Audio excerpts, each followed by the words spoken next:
So today's going to be an exciting day.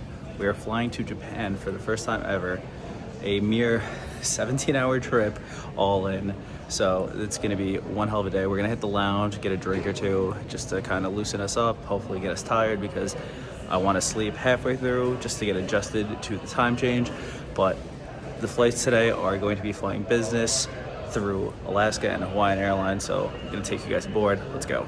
So our flight did include a lounge access in our ticket. However, we decided because it was early in the morning to check out the Chase Sapphire Lounge. And I have to say the Chase Sapphire Lounge is one of the coolest lounges in America. There's only like 10 in the country, and luckily enough, we're in Philadelphia. So this is our home airport, and we have one of the biggest lounges in the airport. It just so happens to be Chase. Here's the menu. I'm just going to pop it up on the screen so you can see what the options are. They have a bunch of signature cocktails. They also have a food buffet, which I didn't unfortunately record because it was too early in the morning. My brain wasn't really working. However, obviously, I didn't forget to record the cocktails. I got the Fly South, which was a gin-based cocktail, and it was absolutely delicious. This made it worth it alone. After our cocktails, we started our Alaskan Airlines leg of the trip to Seattle. We were seated in these 2x2 configured first class seats, and they even gave us a blanket. The service was absolutely incredible. These seats aren't the most glamorous seats for first class when you think of first class.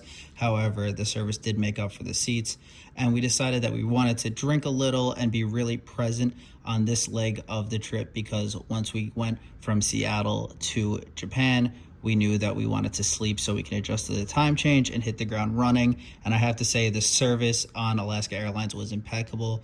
The steward came up to us to check on us, to get drinks constantly, and it was very much so appreciated because it made us going to sleep on the second leg of the journey that much easier. Once we're in the air for about 30 minutes, we were given a cocktail and a little coffee cake. And then about 20 minutes after that, they brought us our main entrees, which I had the carnitas pulled pork and a fresh fruit plate. And my wife had pancakes, bacon, eggs, and a fresh fruit plate. It was all really good. And they kept the drinks flowing on Alaskan Airlines. Pretty much as soon as we got close to the end of a drink, we got a new one, which was again, really nice, and it felt like you were getting your money's worth for paying this much for a ticket.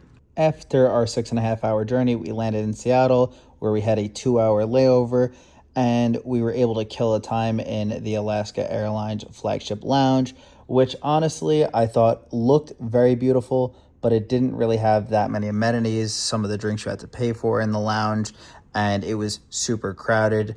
Granted, we were landing in the busiest time of the day, the late afternoon, so that could have something to do with it. However, I just wasn't that impressed with the spread of food or the drinks in the Alaska lounge, unfortunately. But if, again, you have a credit card like an Amex or a Chase that allows you lounge access, Seattle does have plenty of lounges in the airport. Maybe I would recommend you go check one of those out instead. Hawaiian Airlines has their seats configured in a 2-2 way. However, if you look, you can see they're kind of slightly angled. So when you walk onto the flight, you'll see on the right, there's all your normal main economy, and then to the left, you have your first class seats. Now, these are what I was talking about with the angle, and they also have dividers. However, we're going to put that down because I'm traveling with my wife today.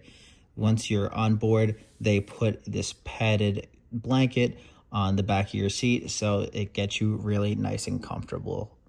Once you get situated, they bring around Mai Tais or champagne, whatever you prefer, in these nice Hawaiian Airlines branded glasses, and then browse the meal that you want. You have your choice of Japanese, Hawaiian, or vegetarian off the menu. Now, this isn't a true lay-down seat per se. You do have a footrest, which the chair leans into. However, we'll get into that in a couple minutes. But first, you are brought a little small appetizer and an iPad because there are no seat back screens, which is a little bit of a disappointment when you're going on a trip this long. Okay, let's talk about the main reason why someone would book this seat, and it is the lay down feature. Now, like I kind of mentioned before, the seat does lay completely flat. However, there is a little gap from where your feet lay and to where your like mid calves are. So it feels kind of weird that there's no support there. However, the seat is extremely comfortable, and I was able to fall asleep for 4 to 5 hours on this flight. When you're sleeping, it is pretty comfortable. It's very narrow. It's sleeping on something smaller than a twin bed, but you only have to sleep for a couple of hours to get adjusted, and then you're woken up with a meal. I have to say the food is where Hawaiian really shined. The Hawaiian meal was a braised short rib, and the Japanese meal was duck breast, and they had this cute little Hawaiian shirt seasoning packet for salt and pepper. Overall, the plane felt really modern, even with the lack of seatback screens, and the bathroom was extremely spacious and clean. They even had a little lei for the Hawaiian theme in the bathroom, and they also had hand sanitizer or bath soap, whatever you want to call it, that smelled really, really good. Overall, from Philadelphia to Tokyo, I'll give this trip an 8 out of 10. I think the real cons were the fact that they didn't have modern entertainment systems on board either of the planes, and the fact that the lounges were not really up to par, especially when you're paying almost $10,000 for a round trip flight. But I do have to say the food quality was really good on both airlines, and the rest of the crew for both airlines were fantastic. So for that, I have to say Hawaiian and Alaska, thank you guys so much for an amazing flight, and we were able to hit the ground running in Tokyo because we had such a relaxing sleep on the Hawaiian airline flight. If you have the money, I definitely recommend that you fly first class to Japan.